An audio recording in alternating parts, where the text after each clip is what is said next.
I just wanted to talk about, persona again, and I wondered whether there's a sort of a side of oneself. We create different personas for different circumstances, but is there one which is more authentic than others? Well, I would say yes.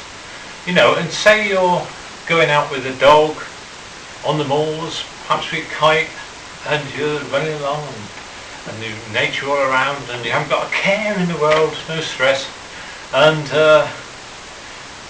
you just feel great, that, I'd say that was the most authentic one. When you're completely relaxed and all that's inside is actually quite good, quite acceptable to the world.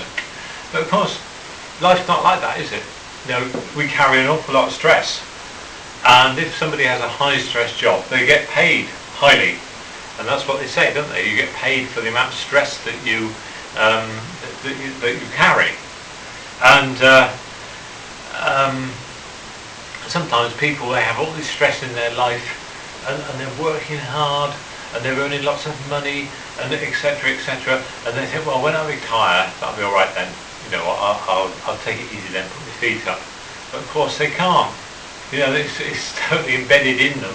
And then when they retire, they're still stressed out, and they've got to live this sort of lifestyle where they're working all the time and can't relax. But I think it's quite a good idea really to relax, and quite often that sort of relaxed side of oneself is very attractive and acceptable. If you're truly relaxed, if you've got rid of all your stress, it can be great. And think of the hippies at Woodstock. I mean, they were completely relaxed, weren't they? They're probably all on marijuana and dressed up in bright clothes, very attractive, make love, not war. And even when it's raining, they were all about in the mud and all that. But of course, it all went wrong later with that Rolling Stones concert where the Hells Angels murdered some poor soul, and everything turned a bit dark then. And I think the sort of the hippie drug type scene has stayed a bit dark, really. But life isn't really designed to be stress-free. We're encouraged to get stressed up from the beginning of our education, really. Get round to these classes, find out where the classroom is, and get there on time, and take the right books, and do your homework, and all this sort of stuff. And then when you get to university or somewhere like that, it's absolutely manic. And it's crazy.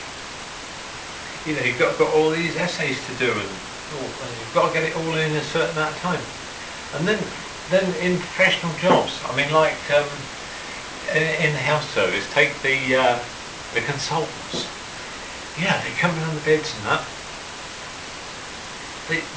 They've got to see you in about maybe about 3 minutes or something, and they haven't got time to ask you any questions. So all they can talk to is their junior doctors and people. And this sort of high stress thing goes on and on and on. It's all part of the whole system, and it's the way we go on. But I would say it's far more authentic actually to be a lot more relaxed and see what filters down from. There's some good stuff in here. It's not all. We don't have to read it all other people's sort of second-hand thoughts in books. You generate our own poetry and rhythms. So that's my message. The most authentic self is the one where you let it all go. And in these videos, you'll probably notice that I tend to revert to being a bit of an old farm yokel when I'm on some of them. Well, that is where I don't think that's something to be embarrassed about. It's just me. It's just the way I am. And it's good. So my message is, be yourself, and look after yourselves, and until the next time, bye.